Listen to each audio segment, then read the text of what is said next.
ദേവോ ഭവ എന്ന സമുജ്വലമായ ധാർമ്മിക സൂത്രവാക്യത്തിന് ഉപനിഷത്തിൻ്റെ അത്രയും പഴക്കമുണ്ട്. മാതൃദേവോ ഭവ, അമ്മ ഈശ്വരതുല്യയായി തീരട്ടെ. പിതൃദേവോ ഭവ, അച്ഛൻ ഈശ്വരതുല്യനായി തീരട്ടെ. ആചാര്യദേവോ ഭവ, കൈപിടിച്ച് നമ്മളെ മുമ്പോട്ട് കൊണ്ടുപോകുന്ന, ജീവിതത്തെ ധന്യമാക്കുന്ന ഒരു ആചാര്യൻ ഈശ്വരതുല്യനായി തീരട്ടെ. അതുപോലെ തന്നെ അതിഥി ദേവോ ഭവ, ജീവിതത്തിൽ മുമ്പോട്ടുള്ള പ്രയാണത്തിൽ നമ്മളുടെ വീട്ടിലേക്ക് കയറി വരുന്ന ധന്യനായ വ്യക്തി, തിഥി നോക്കാതെ വീട്ടിലേക്ക് കയറി വരുന്ന വ്യക്തി അതിഥി, അപ്പോയിൻമെൻ്റ് എടുക്കാതെ വീട്ടിലേക്ക് കയറി വരുന്ന വ്യക്തി അതിഥി, ഈശ്വരതുല്യനായി തീരട്ടെ.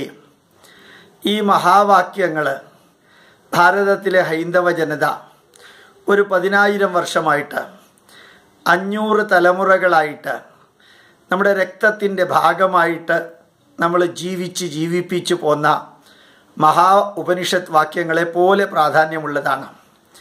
നിർഭാഗ്യവശാൽ ഭാരതത്തിലേക്ക് അതിക്രമിച്ച് കയറിയ മുസ്ലിങ്ങളെയും ഭാരതത്തിലേക്ക് അതിക്രമിച്ച് കച്ചവടത്തിനായി വന്ന ക്രിസ്ത്യാനികളെയും വിദേശികളായ ഈ 2 സെമറ്റിക് മതങ്ങളിലുള്ളവരെയും നമ്മൾ അറിഞ്ഞോ അറിയാതെയോ അതിഥി ദേവോ ഭവ എന്ന ഉപനിഷത്ത് വാക്യങ്ങൾ ചേർത്ത് സ്വീകരിച്ചു.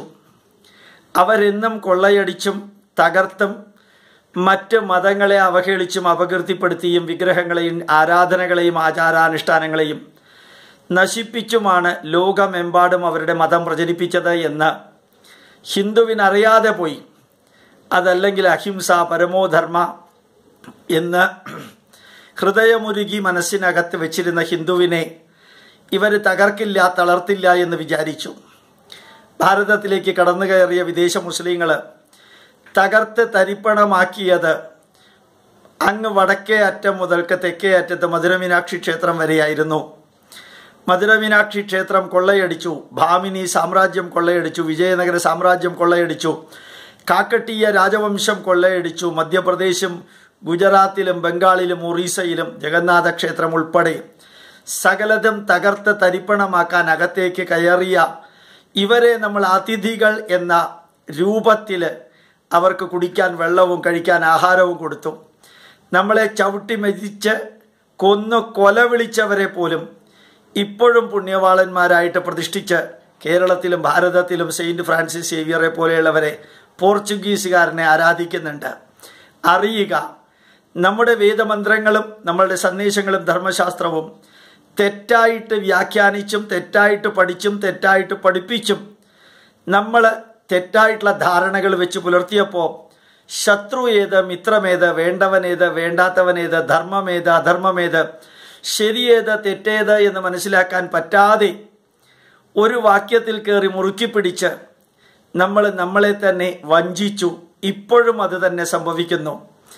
ഇപ്പോഴും ഹൈന്ദവ ജനതയിലെ ഒരു വലിയ വിഭാഗം കമ്മ്യൂണിസ്റ്റ് പാർട്ടിയുടെയും പുരോഗമനവാദിയുടെയും യുക്തിവാദിയുടെയും മൂടുപടമണിഞ്ഞ് നമ്മളെ തന്നെ അവഹേളിക്കുകയും അപകീർത്തിപ്പെടുത്തുകയും ചതച്ചരച്ച് തമസ്കരിക്കുകയും എല്ലാം ചെയ്യുമ്പോൾ എവിടെയോ ഹൈന്ദവ ജനതയ്ക്ക് പണ്ടു മുതൽക്ക് പറ്റിയിരിക്കുന്ന ഒരു അബദ്ധം, 10 പ്രാവശ്യം പ്രപഞ്ച ചൈതന്യം അവതാരങ്ങളായിട്ട് ഇവിടെ വന്നിട്ടും ഇവിടെ നടക്കുന്ന തിന്മകളെ മുഴുവനും ഇല്ലാതെയാക്കി നന്മയിലേക്ക് പരിത്രാണായ സാധൂനാം എന്ന വാക്യത്തിലൂടെ അറിയിച്ചിട്ടും ഇന്നും ഹിന്ദു ഒന്നും പഠിച്ചിട്ടില്ല, അല്ലെങ്കിൽ ഭൂരിഭാഗം ഹിന്ദുക്കളും ഒന്നും പഠിച്ചിട്ടില്ല.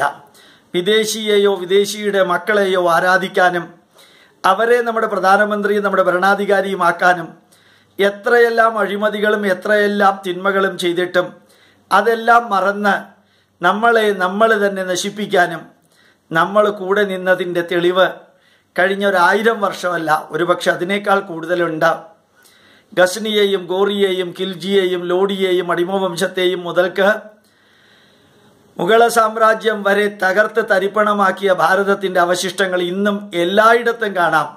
മധുരമീനാക്ഷി ക്ഷേത്രത്തിലും കാണാം, വിജയനഗര സാമ്രാജ്യത്തിലെ ക്ഷേത്രങ്ങളിലും കാണാം, ഖജുരാഹോയിലും കാണാം, കോണാർക്കിലും കാണാം, ജഗന്നാഥ ക്ഷേത്രത്തിലും കാണാം. ഉത്തരേന്ത്യയിലെ മെഹ്റൗളി എന്ന് പറയുന്ന സ്ഥലത്തെ 27 നക്ഷത്രക്ഷേത്രങ്ങളും തകർത്തതിൻ്റെ അവശിഷ്ടങ്ങൾ ഇന്നും കാണാം. തകർത്ത് തരിപ്പണമാക്കിയതിൻ്റെ അവശിഷ്ടങ്ങൾ കണ്ണിൻ മുമ്പിൽ കണ്ടിട്ടും നമ്മളൊന്നും പഠിച്ചില്ല. കഷ്ടം.